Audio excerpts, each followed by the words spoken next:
Buenas tardes.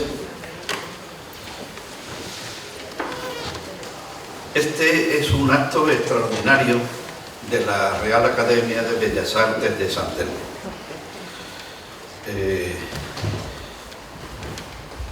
Bienvenidos a académicas y académicos, a todos los demás, señoras y señores.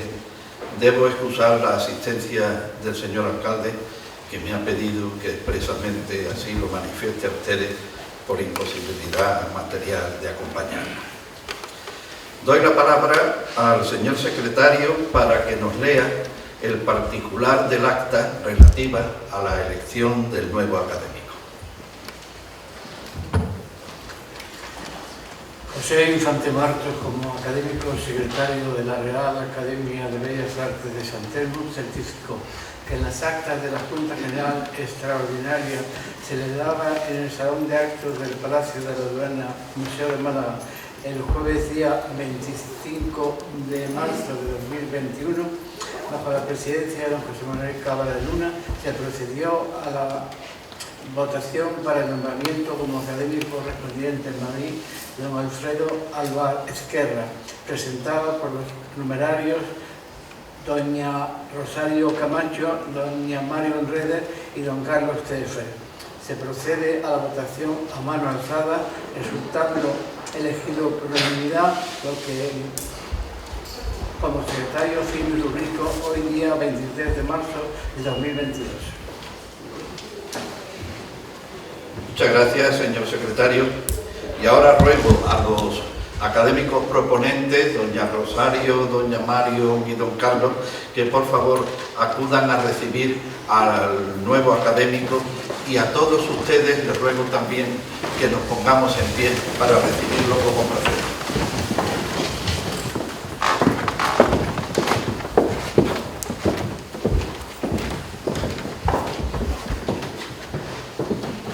Pueden sentarse y usted también puede hacerlo.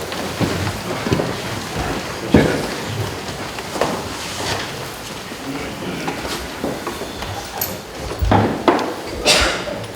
Ruego al nuevo académico suba al estrado para imponerle el escudo de solapa y junto con el diploma que le debía de entregar, pero no le entrego porque ahora lo traerá don Ángel Asenjo, que llega un poco tarde. Pero en fin, eso es reparable. Puede subir, por favor.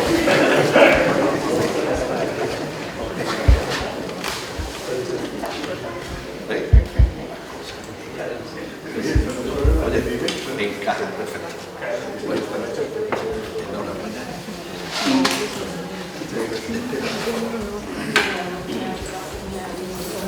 Acepta este escudo y el diploma que está de camino como símbolo y atributo de tu nueva condición de académico correspondiente en Madrid de esta corporación, y con ello y desde ahora te comprometes a cumplir con nuestro objeto de fomento de la creatividad artística, así como el estudio, difusión y promoción de las artes y del patrimonio cultural, histórico, artístico y medioambiental, y muy particularmente de la pintura, escultura, arquitectura, literatura, música y las artes visuales. Puedes dar tu discurso académico de ingreso en la corporación. Muchas gracias. Ilustrísima señora Directora General de Cultura de la Diputación de Málaga, excelentísimas e ilustrísimas personalidades, familia, queridos amigos, habéis tenido a bien proponerme como académico correspondiente por Madrid de esta Real Academia de Bellas Artes de San Telmo, que es la institución cultural más prestigiosa de Málaga y a la que toda persona que sienta algo por esta ciudad desea pertenecer. Este es mi caso. El honor se lo debo a las doctoras Camacho y Redergado, así como a don Carlos Tefer, que tuvieron a bien proponerme, igualmente a la corporación en pleno que acogió la propuesta y a las siempre animosas palabras de su director, don José Manuel Cámara de Luna. Aún más, me habéis propuesto para que cubra una vacante, la dejada por la muerte de mi hermano Manuel, la noche del 3 de abril de 2020, precisamente aquí en Málaga. Y me vais a permitir que evite hacer una laudatio de su tarea. Primero, porque probablemente la emoción me lo impediría y convertiría esta sesión en un mal trago para todos. Y en segundo lugar, porque siempre tuve a mi hermano Manolo como el grande de los lexicógrafos españoles. Empezó a serlo precisamente aquí en Málaga, en donde dirigía los diccionarios Vox, y para cuya realización apostó por el mundo informático cuando en España, y no exagero por amor de hermano, cuando en España nadie sabía que era un ordenador, salvo los ingenieros del ramo. Y él y su equipo, desde un piso, en no recuerdo qué calle de esta ciudad, manipulaba palabras y palabras, definía, buscaba, subrayaba periódicos y constituía las bases de un mundo que muchos no entendían nada, porque si ya existía el diccionario de la Academia, no era necesario ninguno más. Y de la revolución metodológica que imprimió a la lexicografía desde Málaga, pasó, entre otras cosas, a la historia de la lexicografía. Una de sus magnas obras, una historia de los diccionarios monolingües y plurilingües españoles, quedó prácticamente terminada, precisamente aquí en Málaga, y aún sin editar, naturalmente. Esta velada es, pues, para mí tan sobrecogedora como desorientadora. Si hoy me hacéis feliz es porque él no está. Ojalá la felicidad no se alcanzara siempre bebiendo de cálices tan amargos. Bueno, pero por su memoria y por vuestra generosidad infinita he de cumplir con las obligaciones que he aceptado, aun a pesar de las dificultades. Una de esas dificultades era precisamente la de la elección del tema de este discurso. Al principio pensé dedicarlo en honor a mi cuñada Aurora Miró y a nuestra amiga Rosario Camacho, a los Torres, esa estirpe de arzobispos en Sicilia, a quienes he redescubierto como historiógrafos de Felipe II, benefactores de aún por afamar, Onofrio Pambinio, autor de una monumental historia eclesiástica desde César a Maximiliano II, con la que dar en los hocicos a los protestantes y sus falsas historias, y que dedicó a Luis de Torres en 1568 este Onofrio Pambinio. Inquietos y arduos, los Torres, defensores de su monarquía desde Sicilia y Roma, aunque acabaron enterrados aquí, en su tierra natal. Pero para aprovechar los vientos de este ciclo de conferencias, pareció pertinente cambiar el rumbo, tal y como hago ahora mismo. Volver a escribir a principios del siglo XXI, o avanzado ya el siglo XXI, sobre toda aquella polémica de Masson de Montpellier sobre lo que Europa debe a España, polémica que arranca de mediados del siglo XVIII, es muy cansino. Máxime si a ello ya se ha escrito por quien os habla algún que otro libro o una vida profesional continuada, que para ello me he dedicado a la sociedad de los siglos de oro. Por tanto, que un modernista tenga que reivindicar la huella de España por el mundo o por la historia no es materia difícil.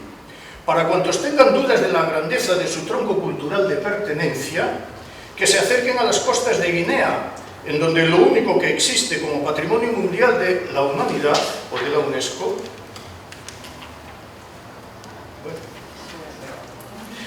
es el castillo de São Jorge da Mina, que era la fortaleza en la que se cargaban los negros camino de la esclavitud portuguesa, holandesa y británica.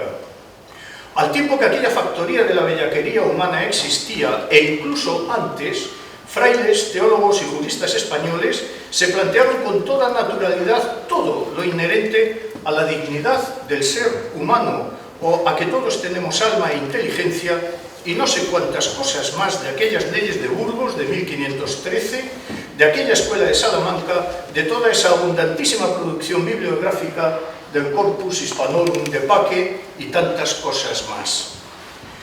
200 años de independencia es exactamente el mismo tiempo transcurrido desde la llegada de Colón al Caribe a la muerte de Carlos II, el último de los Austrias, por cierto, el primero que mandó hacer una recopilación de las leyes de Indias allá por 1681 para aclarar el corpus legal y jurídico que obligaba a todas las autoridades de los reinos de Indias, que no colonias. El profesor Manuel Alvar, Jr., me abrió los ojos. Podría dedicarme a reflexionar en voz alta sobre alguna cuestión cultural, y así lo he hecho, pero les voy a hablar solo de un año, más o menos solo de un año, el de 1538. Veamos. Corría el año de 1988, cuando Manuel Alvar publicó una cédula real de doña Juana I de Castilla, la loca, en la que contestaba a una petición de Ronda. Decía la ciudad serrana que por estar muy apartada no había ningún bachiller que fuera allí a enseñar la gramática a los hijos de los vecinos, por lo que pedían que se le pudiera dar a alguien 4.000 maravedíes de salario. Analizada la petición por el Consejo Real, se tuvo por bien acceder a ello y se autorizó a Ronda que de sobras de rentas de sus propios, es decir, del superávit municipal, se pagara al bachiller por venir esos 4.000 maravedíes. La cédula real llevaba fecha de Valladolid 4 de septiembre de 1513. Se ve que aquella sociedad de conquistadores, pero también de humanistas y de gentes inteligentes, quería tener hijos bien instruidos. Evocar ahora los nombres de Cicerón y de Quintiliano, recuperado este último a lo largo del siglo XV, o de Erasmo, Juan Luis Vives y tantos más, no está de sobra. Ni tampoco evocar también a las grandes universidades de Salamanca, Valladolid o Alcalá y las menores que poblaban todo el suelo castellano y de la Corona de Aragón. La preocupación, la angustiosa preocupación de la falta de formación de quienes debían regir aquella sociedad era compartida por todas partes. Junto a lo de Ronda, podría traer a colación una real orden del emperador desde Madrid, 9 de octubre de 1529. Al parecer, algunas catedrales en sede vacante, cito, daban las órdenes de primera corona a personas idiotas, sin saber leer ni escribir, y a otros hombres perdidos y de mal vivir, todo en deservicio de Dios, de que se seguían muchos daños. Termina la cita. Para paliar esos males, el rey había ordenado al obispo de Málaga que se abstuviera de nombrar a semejantes personas y mandaba al corregidor que comunicara su real voluntad al obispo.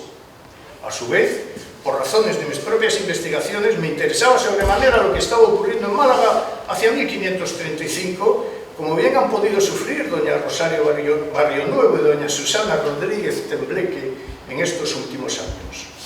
Entre otras cosas, que en esta ciudad se enmarcaron los ejércitos y los jumentos y la logística para la gloriosa campaña de Túnez. Desde Barcelona partieron las galeras del emperador y de las aristocracias. Pero alrededor de 1535, en Málaga pasaban otras cosas, más de las que podemos saber porque hay una laguna en los libros de actas capitulares de estos años. Sin embargo, el riquísimo archivo municipal custodia otros documentos, en concreto una serie maravillosa, la colección de originales, y en esa serie se conservan unos documentos muy conocidos que adjunto transcritos completos en este discurso si se publicara y que me sirven como excusa y armazón para hablaros de la continuidad de lo castellano en Indias, como espero tener la oportunidad de mostraros y convenceros. Nada, o casi nada, nos impide trasladarnos al final de la primavera e inicios del verano de 1538 a Málaga y a Valladolid, donde está el emperador Carlos V. La escena podría ser de película.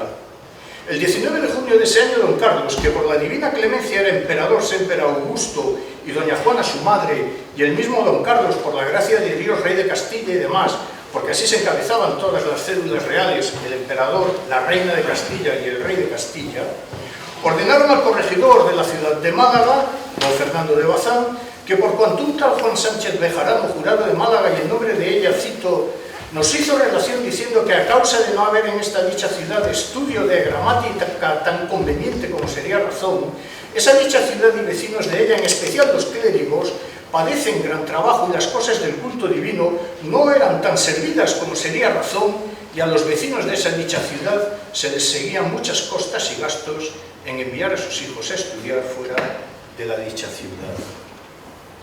Por lo tanto, la ciudad solicitaba que pudieran retraer de los bienes de propios, otra vez el superávit municipal, hasta 10.000 maravedíes anuales para contratar un preceptor de gramática a costa, pues, del ayuntamiento.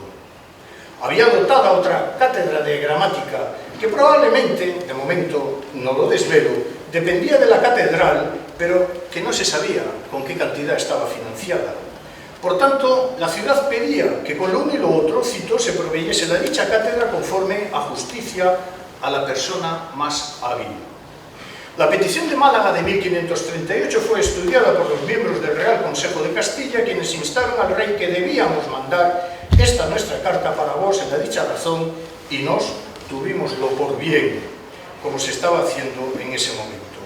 Pero para adoptar una resolución final, el corregidor abriría un expediente o, en las palabras del emperador, halláis información y sepáis si en esa dicha ciudad hay estudio de gramática y qué provecho viene de ello y qué daño y perjuicio reciben los vecinos de esa dicha ciudad de no lo haber estudio de gramática en Málaga, y si será bien que le demos licencia para que de los propios pueda dar los dichos 10.000 maravedíes a un preceptor. Recuerden que en Ronda unos años antes se pagaban 4.000. Tan pronto como el corregidor recibió, o presidente del ayuntamiento, el corregidor, recibió la Real Orden y se pudo, puso en marcha la aludida información con testigos.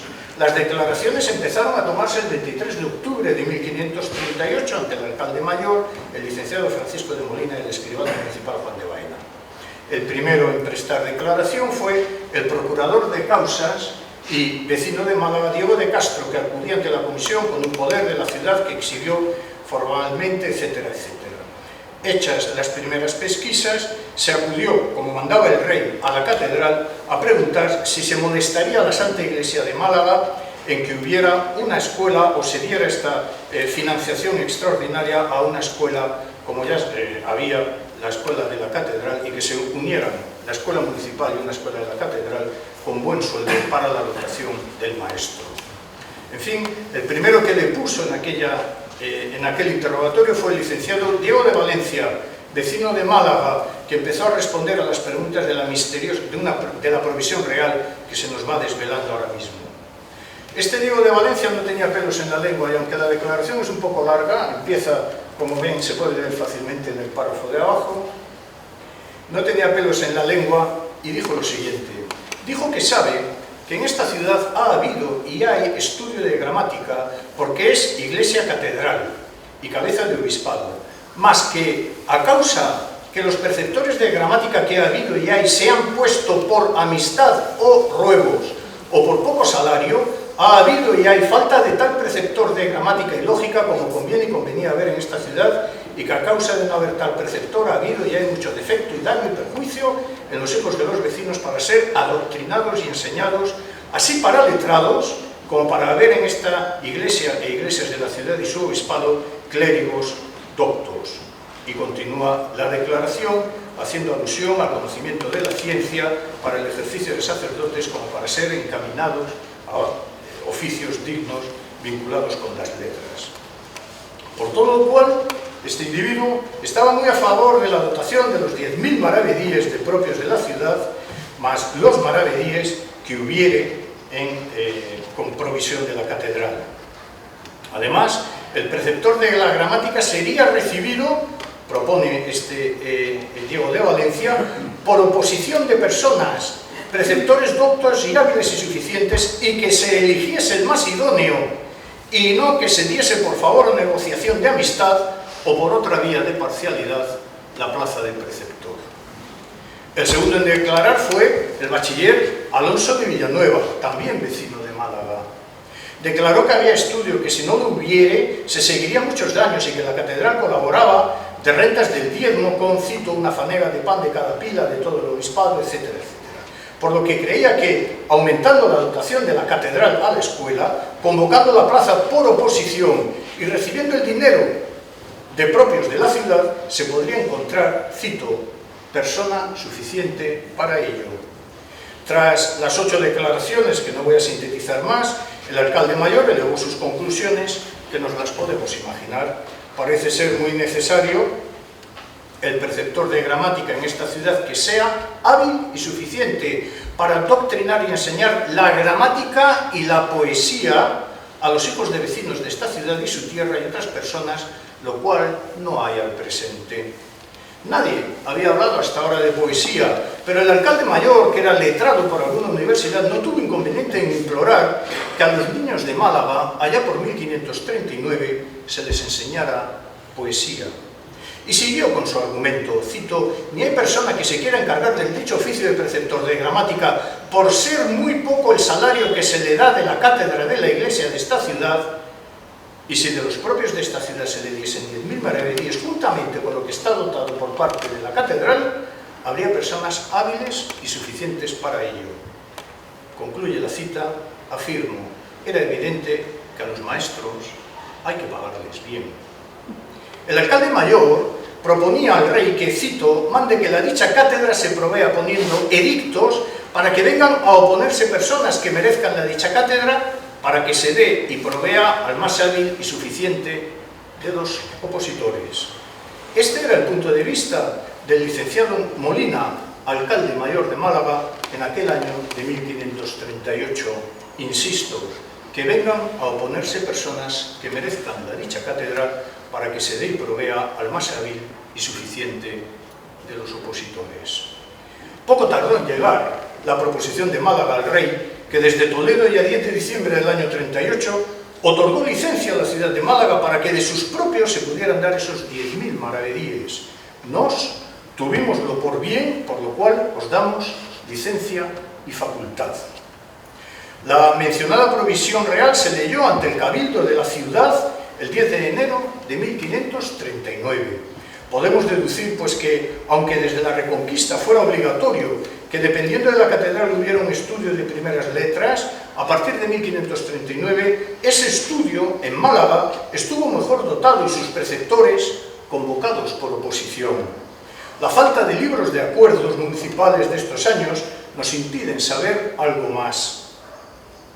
Los atracones que se han dado los bichos del papel en el archivo de protocolos tampoco nos permiten profundizar mucho más, pero nos podemos quedar con esta conclusión. Corría el año de 1539, cuando en Málaga se contaba con las licencias y presupuestos para convocar oposiciones a preceptor de la gramática en esta importante ciudad portuaria, defensa del Mediterráneo.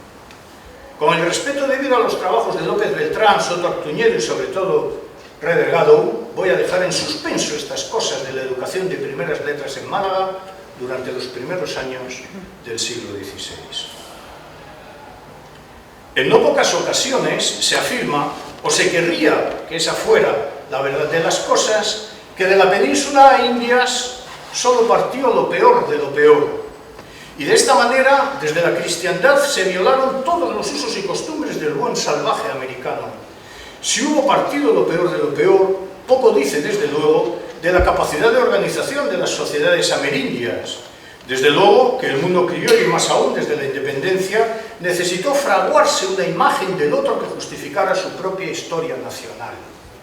La alteridad castellana putrefacta, la propiedad territorial allá pura, la alteridad castellana analfabeta, lo propio de allí lector de los astros, la alteridad castellana corrompedora, lo propio de allí prístino. Pero entonces, ¿cómo encajar tantas otras verdades? Pues muy sencillo, acallándolas, olvidándolas, tergiversándolas o manipulándolas. Desde un punto de vista historiográfico, es de capital importancia que en 2016, solo hasta 2016, que en 2016 se haya publicado una obra colectiva sobre el colegio de Tlatelolco, con el cual, lo lamento, pero nos vamos a familiarizar esta tarde, sobre el colegio de Tlatelolco, por fin una monografía con método científico y riguroso. Y en esta conferencia me voy a dedicar a un solo ejemplo, aunque creo que se me ha escapado de las manos, porque no hay manera de sintetizar aquella ingente obra cultural de Castilla y de los castellanos en Indias. Antes de que en Málaga se hablara sobre la idoneidad, de incrementar la financiación de la escuela, en 1523 los tres primeros franciscanos llamados por Hernán Cortés en la corta carta de relación a Carlos V llegaron a México. Y nada más llegar, abrieron una primera escuelecilla en Texcoco, cito, y fue casi en forma exclusiva para la familia Ixtlilxóchitl, quien fue uno de los primeros indígenas en convertirse al cristianismo, dice un autor, pero pronto acudieron más niños de otras familias. Al frente estaba un tal Fray Pedro de Gante. En 1524 llegó otra docena de franciscanos con una bula papal bendiciendo su acción en Indias. Permítaseme una breve digresión. Tendrían que ver estos viajes y estas educaciones de los niños indios y lo que viene a continuación con la Real Orden promulgada por Carlos V en 1535. Estábamos antes hablando de Málaga en 1539. Por Carlos V en 1535 sobre que sean favorecidos los colegios fundados para criar hijos de caciques y se funden otros en las ciudades principales. O el 31 de enero de 1539, Carlos V redactaba una real cédula a Francisco de Vitoria en la que le pedía su opinión personal para resolver ciertos capítulos, estoy citando, y dudas que en la Nueva España, que es en las nuestras indias del Mar Océano, se han ofrecido acerca de la instrucción y conversión de los naturales de ella, nuestra Santa Fe. El 18 de abril del 39 le encargaba que seleccionara a los 12, cito, discípulos, sacerdotes de buena vida y ejemplo, de entre los suyos que pasaran a la Nueva España, es decir, México, a petición del obispo de México. El viaje, los salarios y todo lo demás ya estaba previsto y en Sevilla advertidos de esta nueva expedición de 12 franciscanos para enseñar.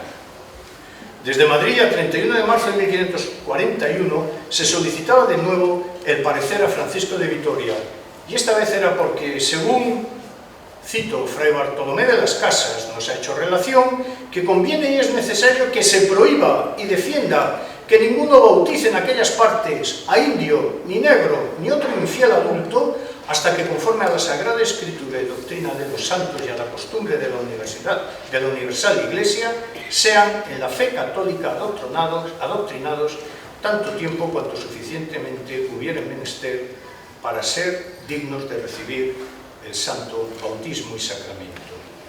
En fin, con esta última orden real que voy a citar ahora, pongo fin a esta digresión o a estos ejemplos. Esta es de 1550. Su encabezamiento rezaba que, donde fuera posible, se pongan escuelas de la lengua castellana para que la aprendan los indios. Y, en fin, les ahorro el contenido porque es muy extenso. Pero que se pongan escuelas para enseñar la lengua castellana a los indios. En fin, volvamos a unos años atrás. En una averiguación sobre las prácticas de la enseñanza que hacían los franciscanos allá por 1531, varios frailes tuvieron que responder a la pregunta de que, cito, si para convertir los dichos indios, los dichos religiosos han trabajado de aprender la lengua de la tierra, teniendo en esta ciudad en su orden 600 muchachos, poco más o menos, y en los otros monasterios de Cholula, Huaxocingo, Talmanalco, Tepeaca, Tezuco, Huatitlán, Tula, Coyoacán, Cuernavaca, Acapistia, Tlaxcaltecle y en las provincias de Michoacán, hasta 5.000 muchachos indios, poco más o menos, adoctrinándolos, enseñándoles a leer y a escribir y decir las horas canónicas y oficiar misas y aprender el canto de la Iglesia. Y Fray Pedro de Gante respondió confirmando lo que se le interrogaba y dijo que así era y que él lo sabía, cito a Fray Pedro de Gante, porque lo ha visto y tiene cargo de 7 años a esta parte de enseñar a los dichos niños indígenas juntamente con otros religiosos y que al presente hay en esta casa del señor San Francisco 600 niños naturales y que entre ellos hay muchos que saben muy bien a leer y escribir y a oficiar misas y canto de órgano y llano y todo lo demás y decir las horas y otras muchas cosas de nuestra santa fe católica. Los testimonios iniciales nos hablan de los recelos de los indígenas hacia los franciscanos recién llegados. Cito, estuvimos más de 3 años en esto que nunca los pudimos atraer, sino que huían como salvajes de los frailes, dejó por escrito Fray Pedro de Gante. Y solo fue la obligación impuesta por Hernán Cortés de que, cito, los hijos de los señores y principales viniesen a México, a San Francisco, a aprender la ley de Dios, que se juntaron poco más o menos 1000 muchachos. Termina la cita. Y continúan siendo palabras de Pedro de Gante, los teníamos encerrados en nuestra casa de día y de noche y no les permitiendo ninguna conversación con sus padres, ni mucho menos con sus madres. Y esto para que se olvidasen de sus sangrientas idolatrías y excesivos sacrificios. Bueno, también se puede hablar de internados. El cronista franciscano Jerónimo de Mendieta, en su Historia eclesiástica indiana, se refirió a Fray Pedro de Gante en estos términos, cito: no se contentando con tener grande escuela de niños que se enseñaban en la doctrina cristiana a leer y escribir y cantar, procuró que los mozos grandecillos se aplicasen a aprender los oficios y artes de los españoles, los indios que aprendieron los oficios y artes de los españoles, que sus padres y abuelos no supieron y en los que antes usaban, que se perfeccionasen. Ese colegio era el de San José de Belén de los Naturales, San José de Belén de los Naturales, también conocido como Colegio del Convento de San Francisco, y luego en cada convento, por mejor decir, en cada conventículo que fundaban, habrían una escuela estos franciscanos.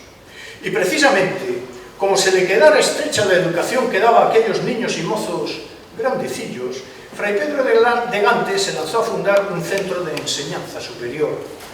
Cuando en Málaga se hablaba sobre la idoneidad de incrementar la financiación de la escuela, resulta que también en Tlatelolco se había fundado ya una escuela, el Colegio Imperial de Santa Cruz de 1536, que también la rigió el singular Fray Pedro de Gante, porque la primera de Texcoco se le había quedado en nada. Cito: en México hay un colegio universal donde se estudian y aprenden gramática y teología y retórica y léxico y filosofía y otras artes y estudios, y hay moldes y maestros de imprimir libros, así en latín como en romance, y se gradúan de licenciados y de doctores. Hay moldes y maestros de imprimir libros, ciertamente. He escogido el de Tlatelolco porque fue el más importante centro de educación en la Nueva España durante todo el siglo XVI y se fundó antes de que en Málaga se financiara la escuela municipal. El 6 de enero de 1536, mientras en Málaga se veía cómo renovar la escuela, el virrey Antonio de Mendoza, el arzobispo Fray Juan de Zumárraga y el expresidente de la Audiencia Sebastián Ramírez de Fonleal acudían a la inauguración del mencionado Colegio Imperial.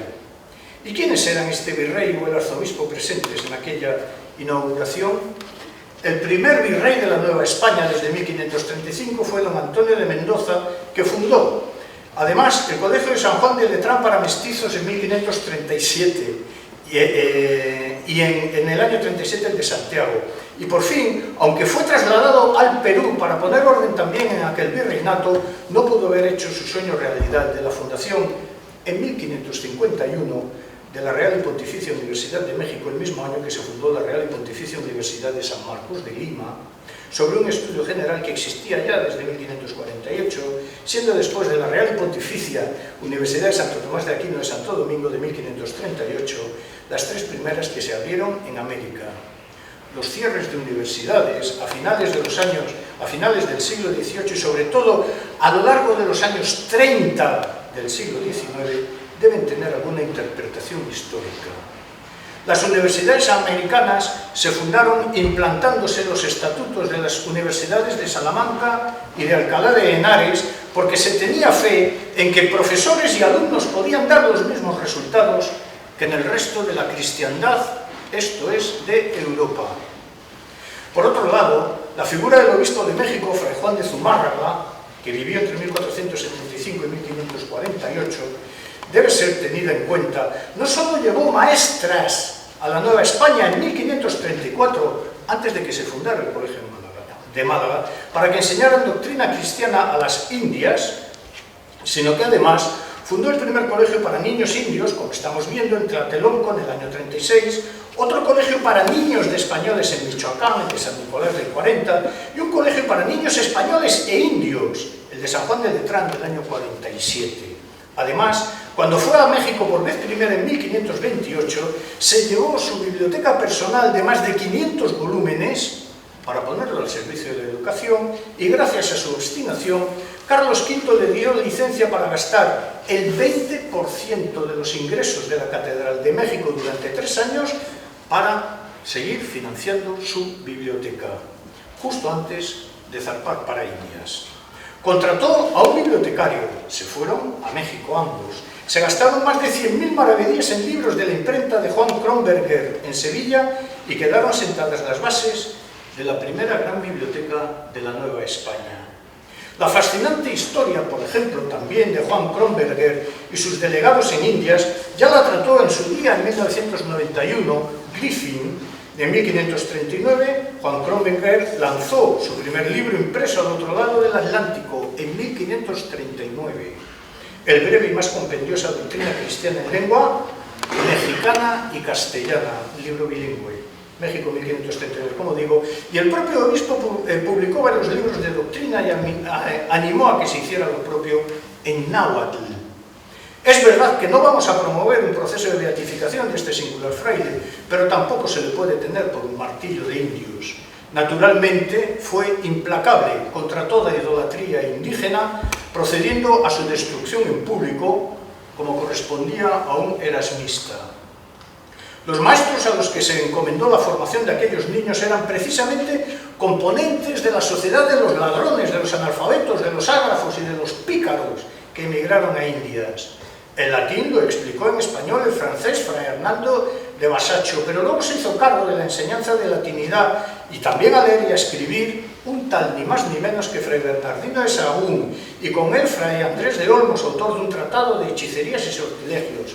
La retórica, la lógica y la filosofía fueron responsabilidad del impresionante Fray Juan de Gante en el Colegio Imperial de Tlatelolco. De Fray Bernardino de Sahagún no puedo decir nada porque lo que dijera rayaría en el absurdo y el ridículo. A él se le encomendó el enseñarles a leer y a escribir, así como a introducirles en el latín, junto con Fray Andrés de Olmos. En el Códice Florentino, a dos columnas en náhuatl y en español, nos ofrece su historia general de las cosas de la Nueva España. La obra merece toda la atención. Se trata de los resultados de años y años de investigación usando interrogatorios o cuestionarios para recoger la información antropológica de lo que se podía estar perdiendo por la conquista. El texto nació del paso de Sahagún por el Colegio Imperial de Tlatelolco. Efectivamente, Sahagún se alimentó de lo que le contestaban los humanistas indígenas del Colegio de Santa Cruz y, cito, 4 viejos muy pláticos, entendidos así en su lengua náhuatl como en todas sus antigüedades. Se han preguntado algunos autores si todo esto es aculturización, transculturización o diálogos interculturales. Pues, naturalmente se trata de diálogos interculturales. Fray Juan de Gaona, otro de los maestros del Tlatelolco, era burgalés. Se había formado, en la Sorbona, y de allí se retiró a su ciudad natal a explicar teología.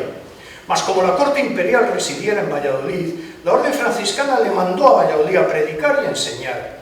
En ello estaba cuando en 1538, a la vez que en Málaga, etcétera, etcétera, la emperatriz Isabel le invitó a ir a evangelizar a la Nueva España.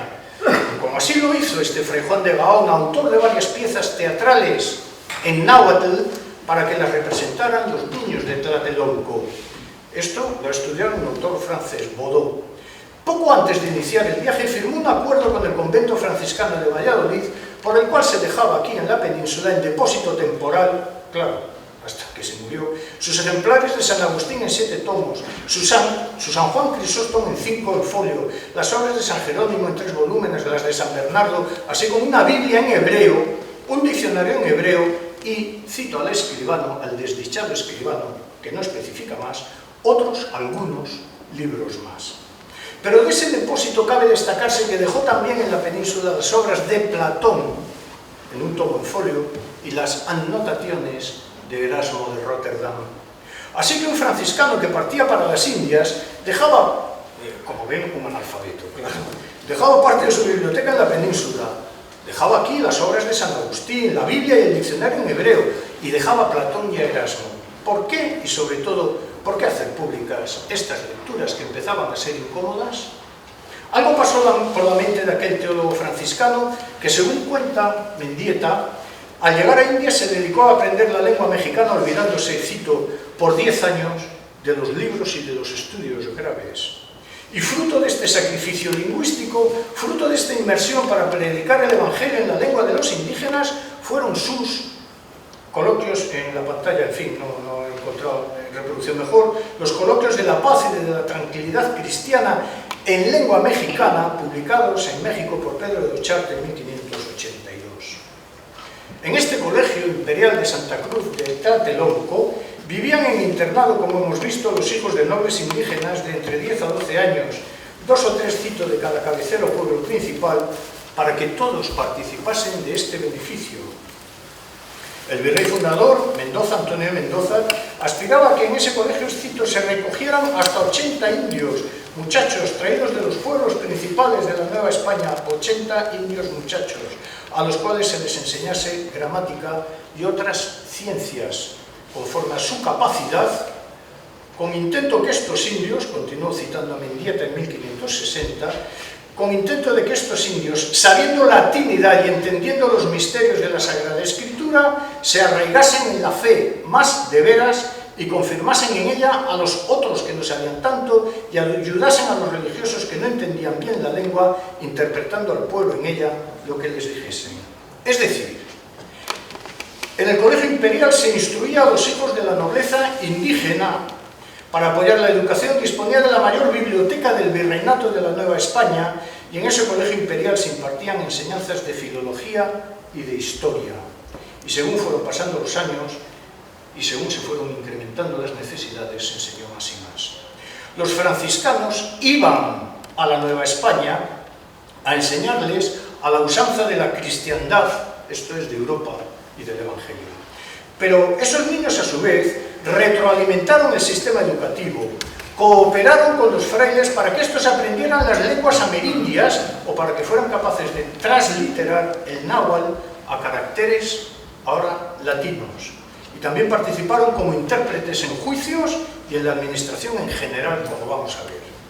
La tradición de traductores, intérpretes e intermediarios culturales y lingüísticos estaba tan arraigada entre los castellanos como para haberla usado hasta el agotamiento en el Reino de Granada entre 1482 y 1492, por ejemplo. Una vez más, lo de Indias era un punto de llegada otra vez de las formas de actuación normales y corrientes de Castilla. Y me parece fascinante, como le llama la atención a otro autor, Rubén Romero Galván, que se pudiera pasar a las mentes de los niños indios y de estos a sus padres o a los libros en náhuatl, misterios tales como la transubstanciación, que por cierto no la entendían los protestantes, la Trinidad, la redención, la crucifixión, el pecado, la absolución, el cielo o el infierno. Y al autor citado, Rubén Romero Galván, y no es una crítica, se le olvida que había que explicar a aquellos niños que era un sacramento o la confesión, por ejemplo. Muchas de las bases religiosas cristianas podían entenderlas los musulmanes, bien por confluencia, bien por religiones en contacto, naturalmente. Pero un adolescente de Tlatelolco, ¿qué pensaría de aquellos individuos tonsurados, vestidos de pardo, destruyendo los ídolos de sus padres, pero queriendo convencerles de lo de la corona de espinas, o del reino de los cielos, o de la virginidad de María?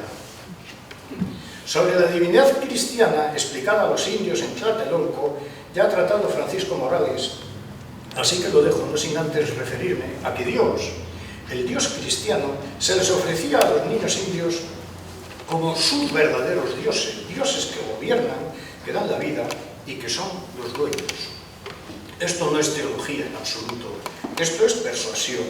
Por cierto, todo esto predicado, escrito e impreso en náhuatl.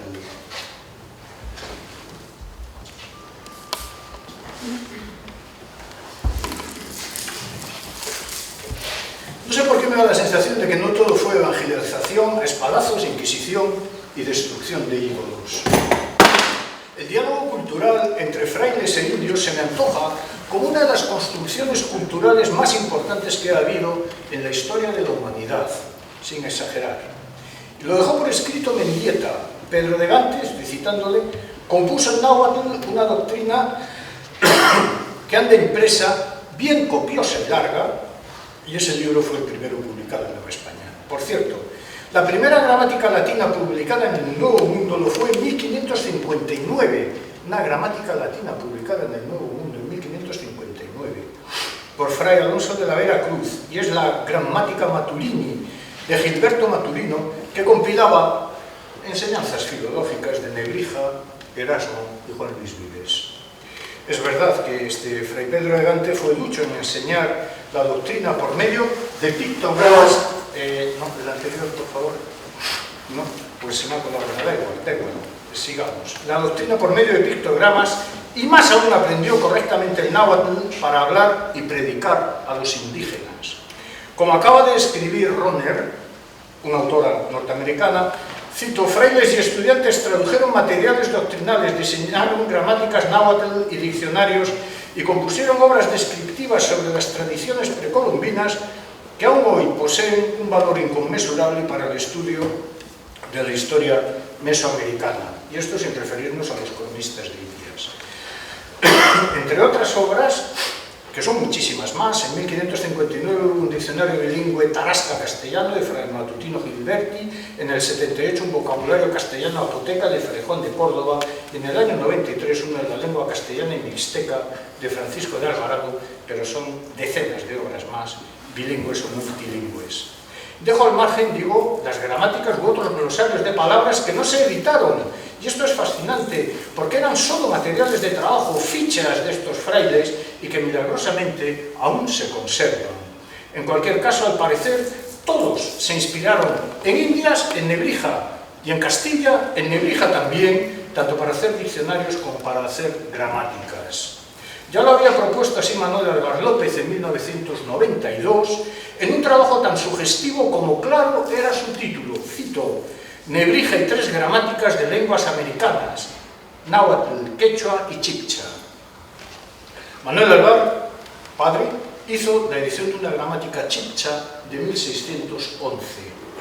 El diálogo lingüístico que se estableció en el siglo XVI o alrededor de Tlatelolco parece fascinante. La transculturización se hacía en la lengua de los naturales, los cuales entendían la doctrina a su manera, pero también la lengua nueva, y a través de ella, o como simbiosis de todo ello, el latín.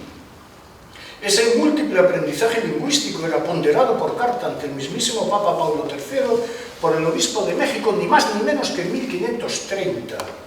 No nos incumbe juzgar lo que hubiere de exageración, de mentira, de desmedido entusiasmo en sus palabras. Haya su conciencia, pero cito al obispo de México de 1530 escribiendo al Papa: es tanta la felicidad de sus ingenios, de los niños indios, que escriben en latín y en romance mejor que nuestros españoles. Bueno, sería muy demagógico hablar ahora del informe PISA, ¿no? Pero algo de verdad ha de haber en esa rapidez del aprendizaje, porque si no, no habría habido voces que clamaran en contra de la educación de los niños indios, y mucho menos de la educación del latín. Que aprendieran a rezar, vale, pero que se les explicaron bases teologales, eso era innecesario. Como escribió un enemigo de tanta enseñanza a los indios, y más aún de que se hicieran sacerdotes, si podían leer la Biblia en latín, ¿cómo iban a interpretar, cito, los sacrificios de la ley vieja y lo de Abraham? Desde luego, a los críticos no les faltaba razón, porque tanto ataque a la idolatría y a los sacrificios humanos, y lo sabía en la Biblia con lo de Abraham. En cualquier caso, a los hijos de los principales se les enseñaba latín. Se cuenta que en San Francisco de México había unos 50 niños estudiándolo. Llegó a haber, dicen, hasta 70. Entraban a partir de los 8 años hasta los 12, y a los 15 se les mandaba de vuelta a sus casas. Esos niños eran los mejores de entre todos los colegios franciscanos, por lo tanto ya llegaban alfabetizados. Al estilo del resto de la cristiandad, esto es, de Castilla y de Europa, aprendían el trivium y el quadrivium para pasar después a las enseñanzas de artes y teología, música y, como no, medicina indígena, que, por cierto, gracias a las enseñanzas de un médico indio de Xochimilco, Martín de la Cruz, se escribió e imprimió el primer tratado de medicina indígena en náhuatl. Luego, otro indio, Juan Badiano, también de Xochimilco, lo tradujo al latín. Y me estoy refiriendo al espigueo que hace un autor, Erasmo Cisneros, de los oficios posteriores de algunos alumnos del colegio, y que es de sumo interés. Se ve cómo se configuró un grupo de poder intermedio entre la alta administración virreinal o episcopal y los indios o los habitantes de los pueblos de indios, grupo intermedio copado por alumnos del colegio de Tlatelolco. O como lo definió Mendieta con mejores palabras que las mías, cito: sirven de intérpretes en las audiencias y por la mayor parte a ellos, como a más hábiles y suficientes, se suelen encomendar a los estudiantes de Tlatelolco, terminados los estudios, los oficios de jueces, gobernadores y otros cargos de la República. A algunos, que las generalizaciones son malas, a algunos el estudio en el Colegio Imperial de Tlatelolco les sirvió para su promoción social. Es natural, allí se había construido una lengua de prestigio, el latín traspasado a América, exactamente igual que 100 o 200 años después en Tennessee o en Arkansas, y no es ironía, ¿saben? Creo que debemos hacernos perdonar, haciendo el ridículo, rodilla en tierra y con la cabeza bacha como cabestros a los que van a uncir, porque, cito, serán los franciscanos quienes configuren un sistema de enseñanza que buscará dar instrucción literaria a los indígenas. O también habrá que hacerlo, esto de ponerse con las rodillas, la cabeza bacha y todas esas cosas, porque, cito, en México se ofrece igualmente la posibilidad de proporcionar educación superior a los indios que destaquen en sus escuelas primarias. Antonio Valeriano era un individuo de humilde extracción, era un macéhual, un grupo social de difícil comparación en Occidente, más que un esclavo, menos que un hombre plenamente libre. Antonio Valeriano llegó a ser gobernador del pueblo de indios de San Juan, de México. Se casó con Isabel de Moctezuma, hija del cacique Moctezuma Xocoyotzin. Ese Antonio Valeriano fue un reconocido latinista y su ascenso social lo logró gracias a sus estudios. Por su parte, Pablo Nazareo era el señor de Chaltócali. Su suegro era hermano de Moctezuma, fue rector del Tlatelolco. Fue incansable traductor al náhuatl de textos latinos litúrgicos y sermonarios. Era también sobrino de Moctezuma Xocoyotzin. Escribió 2 cartas a Felipe II y una tercera a Isabel de Valois, solicitando el reconocimiento de los servicios prestados por su familia a la monarquía de España, las pérdidas que habían tenido por ello y que se les concediera una holgada posición económica. Las 3 cartas se conservan en el Archivo General de Indias y las publicó en 1990 Ignacio Osorio Romero y recientemente las ha tratado lingüísticamente Carrera de la Red. A los hijos de los otros grupos sociales inferiores se les enseñaban otras cosas, y ya no en estos conventos escuelas, sino en los atrios de las iglesias y de asuntos más reiterativos o superficiales. Por cierto, se me olvidaba, hablando de Pablo Nazareo, me he saltado que en su afición por escribir buen latín, naturalmente, trasladó al latín topónimos mexicas, y así Azcapotzalcus o Tezozomultulus, etc., siguiendo los cánones de Ovidio, Cicerón y el propio Erasmo. Para las niñas también se abrieron escuelas, pero precisamente el interés de educarlas a la europea llevaba la semilla de la propia destrucción de estas escuelas. Educados todos ellos en la poligamia, gracias a la cual las rentas de ellas mantenían al marido, lo que no se podía esperar es que las jóvenes fueran adoctrinadas en esa nueva y fascinante religión, pero que además se les educara en que fueran los varones los que mantuvieran los hogares. A la altura de 1540, el obispo Zumárraga advertía de que se le quedaban solteras las estudiantes y que antes de que se hundiera el colegio, cito, podrían convertirlo en un hospital de uvas. Un autor contemporáneo, Kobayashi, lo explicó, cito, los jóvenes indígenas, inclusive los educados en los monasterios, se negaban a casar con las muchachas criadas y educadas por maestras españolas. La razón alegada era que ellas se criaban ociosas y a los maridos los tendrían en poco ni los querrían servir según la costumbre suya, que de ellas mantienen a ellos, según explicaba Diego Zumárraga Carlos V. En fin, a la altura de 1544, la última maestra española deseaba volverse ya a Sevilla porque no tenía alumnas. Como tantas veces ocurre, al parecer hacia 1572 el colegio de los niños varones había ido decayendo y poco a poco empezaba a servir ya solo como escuela de primeras letras.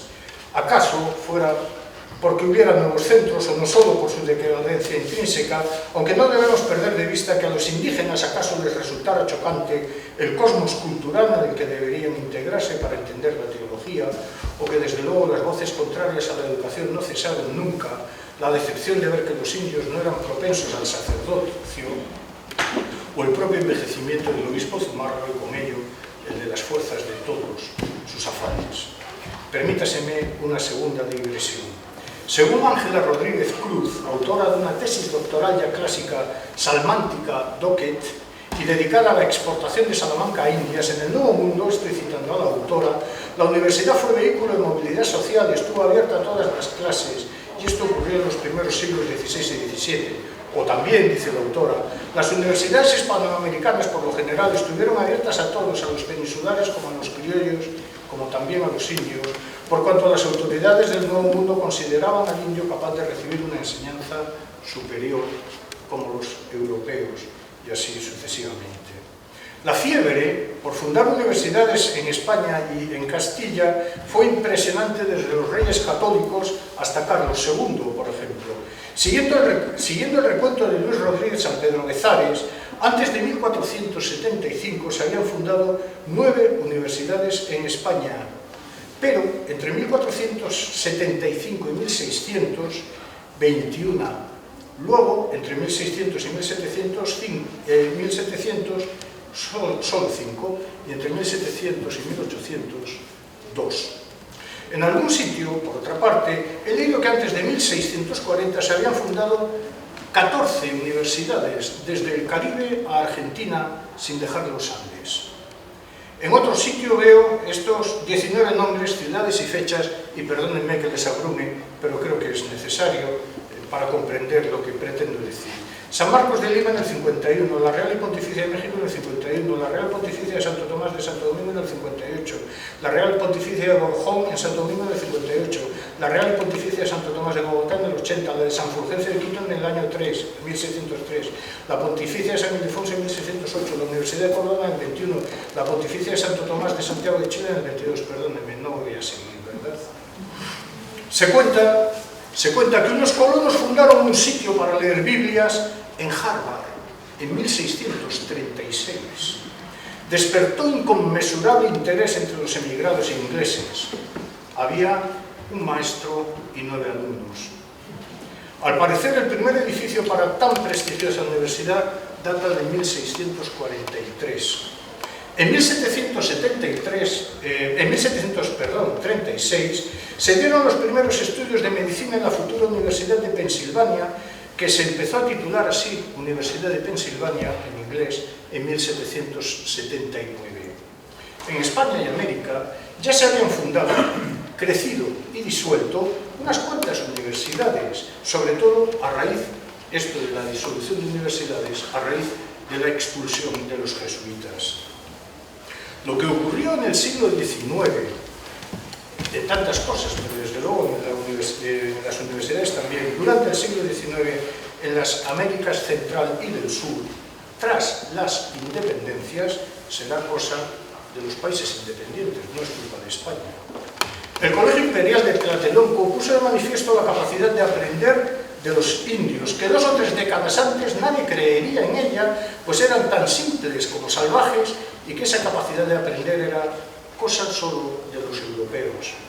Convencidos los franciscanos o los dominicos o los servidores reales de esas habilidades, se escribió en sus lenguas, se escribió sobre ellos y sus ancestrales costumbres, y sobre todo conforme se asistía a la destrucción material de sus bases culturales, léase los ídolos o cualquier otro registro o manifestación material. Creo que puede... Sí, estos son los pictogramas de Fray Pedro de Gante para explicar la religión a los críos indios, ¿no? Las cartas en latín de Nazareo, que he citado antes, un fragmento, por favor, la anterior, déjelo por favor la de Nazareo, sí. Creo que puede compartirse la idea del autor que ha citado, Erasmo Cisneros, de que el fracaso del Colegio de Tlatelolco tiene que ver con la capacidad, desde 1570 y tantos, 72, tiene que ver con la capacidad que éste tenía para la conformación de un liderazgo indígena que potencialmente amenazaba los intereses de los colonizadores. Este sería el argumento indigenista, al cual le podemos dar, con sus propias palabras, la vuelta. Es decir, que se mantuvo población autóctona, no hubo genocidio, exterminios, así tal, que se creyó en ella, en la población autóctona, que se la educó en las normas y las leyes de los conquistadores, claro, que se respetaron sus derechos hasta el punto de que se podían convertir a mediados del siglo XVI en hijos incómodos de aquel proceso cultural, como fue lo que ocurrió a principios del siglo XIX, por no hablar de los exterminios de los indios al sur de Chile en el siglo XIX. De este plan educativo de Tlatelolco se pueden extraer las conclusiones que se deseen, pero era un centro para formar a los hijos de los indígenas que gobernarían en la Nueva España, para instruirles en el Evangelio, por supuesto, y en las artes liberales. Se les iba a instruir en una nueva fe y se les iba a formar para que ellos continuaran siendo los gobernantes de sus pueblos, naturalmente, según la ley del rey. Como veis, todo este tema da para mucho, para muchísimo, para una reflexión monumental sobre la antropología humana y las relaciones culturales. De momento, muy a mi pesar, lo he de dejar aquí.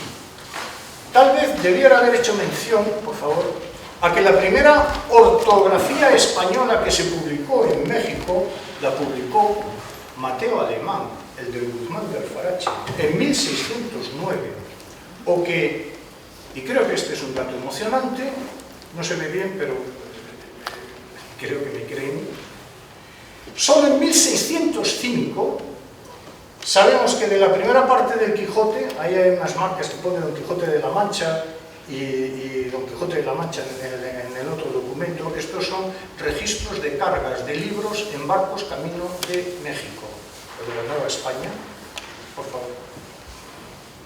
Con 76 libros del ingenioso hidalgo Don Quijote de la Mancha, pone ahí en el cajón número 9, cajón número 10, con 84 libros del ingenioso hidalgo Don Quijote de la Mancha. Es la primera vez que encontramos un registro de cargazón solo y exclusivamente Don Quijotes. 1600, estamos en 1605. En fin, como digo, que tal vez debería haber hecho mención también a que solo en 1605 sabemos que de la primera parte del Quijote salieron para América más de 500 volúmenes a aquellas tierras a las que solo iban analfabetos, pícaros y asesinos. Pero ya, siguiendo las recomendaciones de las autoridades políticas, como aspirante a obrador de la historia que soy, me he de tomar una pausa en este fascinante tema que tanto da para demagogos, populistas y pícaros y que tanto espacio debemos cubrir los científicos. Qué lástima, ¿verdad?, tener tanta historia y tan vieja. Muchas gracias.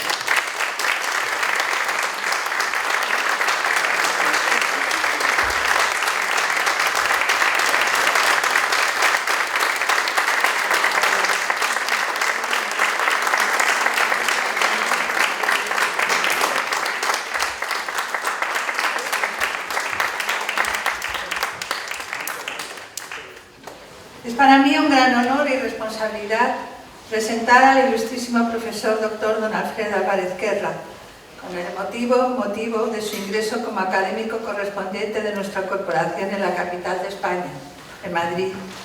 Si bien nuestro conferenciante ha tenido una vinculación muy especial con nuestra ciudad. En un principio, cuando su padre, el eminente catedrático de gramática histórica de la Universidad de Granada y de Lengua Española, don Manuel Álvarez López, organizaba durante 25 años los cursos de verano de Filología Española, patrocinados por el Ayuntamiento de Málaga, a los que acudían numerosas promociones de estudiantes nacionales y extranjeros, en especial hispanoamericanos. A esas prolongadas estancias veraniegas malagueñas, a la Limón con el bello rincón de Chinchón, donde la familia descansaba junto a las orillas del Mediterráneo, se iban impregnando los hijos de los valores artísticos, cito literalmente, los valores artísticos, culturales y recreativos de la capital de la Costa del Sol, como destacaba en su pregón de la Feria don Manuel. En estos años también se fraguó una relación muy especial con nuestro académico Manolo Alcántara, amistad que continúa en el más allá. Años más tarde, su hermano Manolo obtuvo la cátedra de Lengua Española en la Universidad de Málaga, en la que formó parte del cuadro docente desde mediados del 70 hasta 1996, año en que se trasladó a Madrid a desarrollar su labor docente e investigador en la Universidad Complutense. Sin embargo, Su relación con Málaga estuvo muy presente al contraer matrimonio con la malagueña Aurora Miró Domínguez, profesora de Historia del Arte, regresando siempre que sus actividades se lo permitían a nuestra ciudad, buscando el sosiego y el aroma de las biznagas, y muchas veces nos encontrábamos por Pedregalejo. Vinculada a nuestra Academia de San Telmo hace varias décadas, nos abandonó para siempre al poco tiempo de su jubilación, dejando constancia de su buen hacer, compañerismo y amistad. Ahora toma el relevo en San Telmo su hermano Alfredo, reforzando con su presencia a los hijos de Clio en esta institución. Y al igual que sus hermanos, Alfredo se siente en Málaga como en su casa, a la que visita con asiduidad, y con cierta frecuencia hemos coincidido en sus archivos, rastreando la documentación precisa para un libro, un artículo, paseando por sus calles y por el parque, visitando museos o admirando su catedral. Inicio mi intervención dando las gracias a la ilustrísima señora doña Rosario Camacho Martínez, al ilustrísimo señor don Carlos Tallefer de Haya, firmantes de la candidatura, que me permitan dirigirles estas palabras por pertenecer a la sección de Amantes de las Bellas Artes y compartir el área de investigación de Historia Moderna con nuestro nuevo académico correspondiente. Es normal que se lleve a cabo un breve recorrido por los méritos que concurren en el nuevo académico, que en este caso, como comprenderán por la conferencia que ha impartido, son muy numerosos. De ahí que sea un reto difícil, ya que intentar glosar en breve espacio de tiempo el currículum del profesor Álvarez Guerra es una ardua tarea, si bien lo intentaré. Alfredo, nuestro nuevo académico correspondiente, el menor de la saga Álvarez Guerra, cursa la licenciatura de Geografía e Historia en la Universidad Complutense, en la especialidad de Historia Moderna, obteniendo en su doctorado la máxima calificación.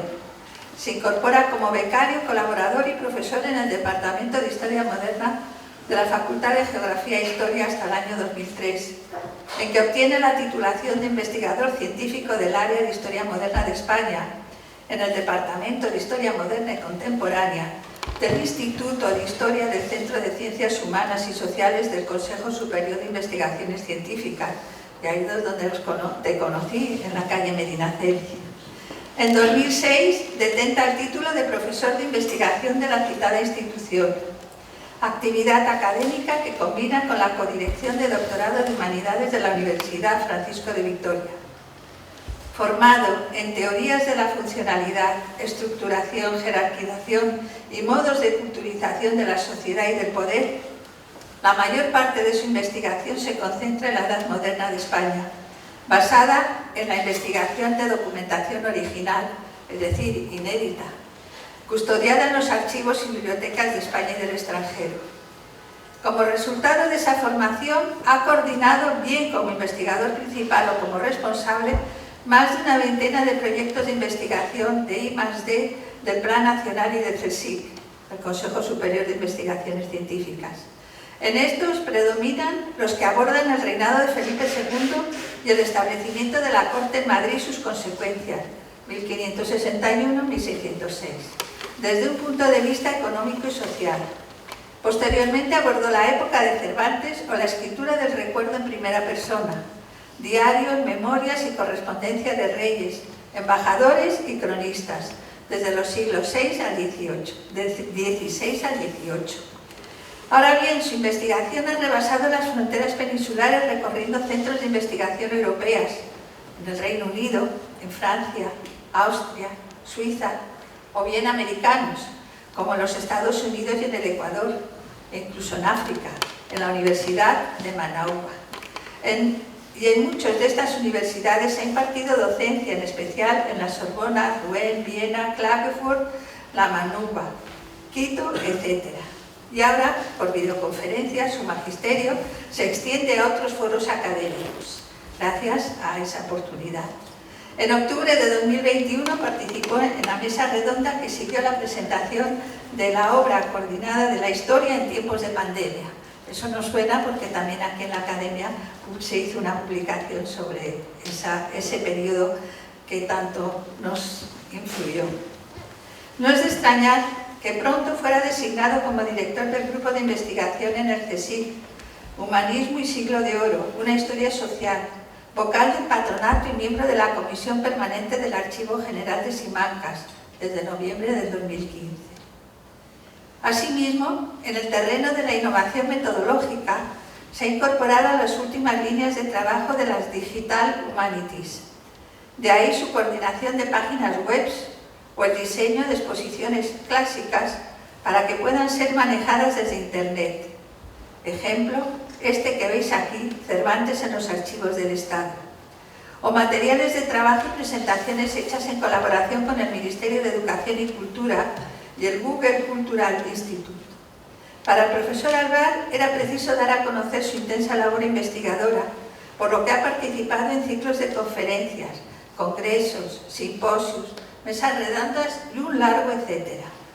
También ha coordinado significativos ciclos de conferencia en la Real Sociedad Económica Matritense de Amigo del País o en el Instituto de Estudios Madrileños durante su presidencia, sin olvidar los congresos nacionales e internacionales en el Consejo Superior de Investigaciones Científicas o en colaboración con otras instituciones. Y asimismo ha pronunciado conferencias en distintos foros del mundo, desde Varsovia a Nápoles, desde Lisboa a Viena, desde Túnez a Orán, Guanajuato, León de Nicaragua, Quito y un largo etcétera. Otra de las facetas de nuestro nuevo académico es su labor de asesoramiento histórico en las series de la radiotelevisión española, Isabel y El mundo de Carlos, de 2016 al 2017, que todos recordarán por su éxito entre los telespectadores y que valora de manera sobresaliente nuestro académico Carlos Tallefer, de la sección de audiovisuales y firmante de esta propuesta. Como gran divulgador de la historia de los siglos de oro, es requerido por la prensa nacional para dar a conocer en sus artículos opiniones historiográficas o de divulgación histórica entre sus lectores.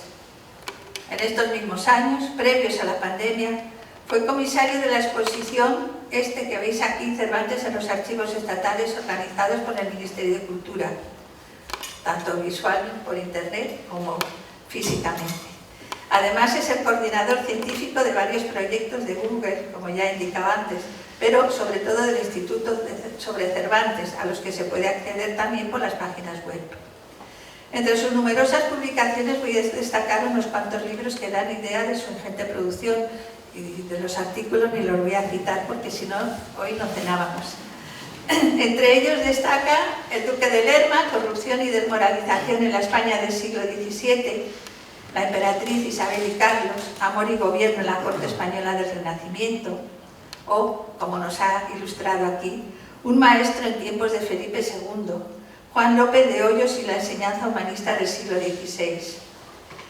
O bien el embajador imperial Hans Kleebühler, de 1538 a 1606, o como no la figura que todos ustedes recordarán recientemente de Juan Sebastián Elcano.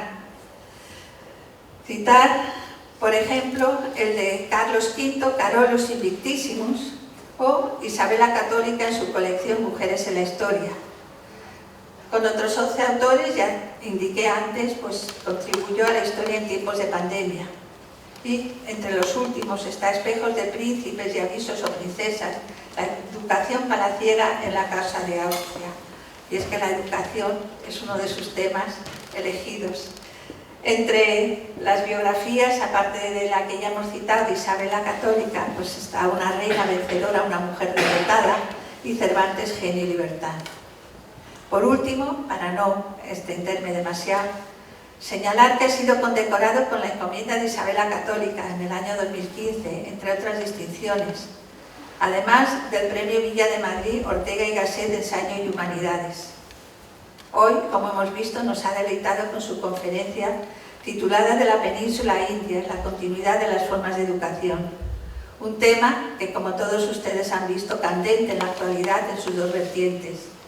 Uno, en los sistemas educativos que se quieren implantar a nuestros escolares en la actualidad y que difieren mucho de los que implantaron Carlos V y otros monarcas. El otro, la polémica sobre la actuación de España en América, en la que demuestra la voluntad de la monarquía española por integrar a la población indígena en su organigrama y procurar por una buena formación intelectual, el ascenso social de sus miembros indígenas o mestizos. A partir puede añadir su vinculación a la academia de académico correspondiente de la Real Academia de Historia, como académico correspondiente de la Real Academia de la Historia, la de la Real Academia de Bellas Artes de San Telmo de Málaga. Sé bienvenido y esperamos que participes activamente en todas las actividades académicas de nuestra institución. Alfredo, bienvenido.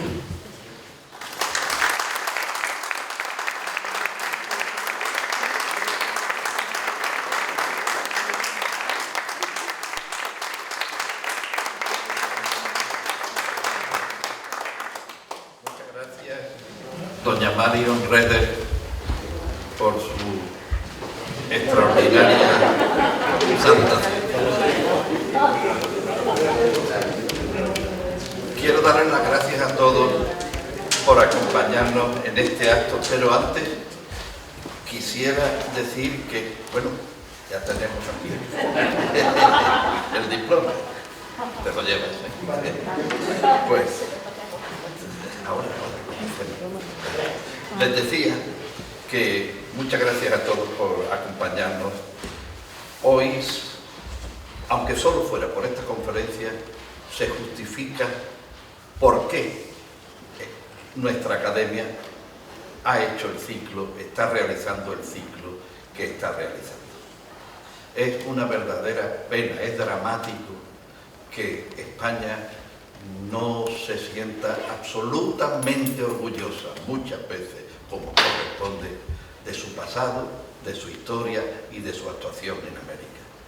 Con independencia de muchos episodios puntuales que, por cierto, no se puede cometer el error de verlos con nuestros ojos de hoy. Aquello fue en su tiempo y hoy las cosas son de otra manera y los valores también lo son. Quizá, y permítame, si aquí hubiera una persona como el actual presidente de México, el señor López Obrador, o tantos que hoy están gobernando Latinoamérica o Hispanoamérica, quizá si lo oyeran sin perjuicios, entonces a lo mejor empezaban a pensar de otra manera, pero lo ignoran. Y nosotros tenemos la obligación, ustedes tienen la obligación, señores académicos, de que eso no sea así. Esperamos, como ha dicho doña Marion Reder, mucho de su incorporación a nuestra academia. Bienvenido sea, y desde el emocionado recuerdo de Manolo, vuestro hermano, muchas gracias, y se levanta la sesión.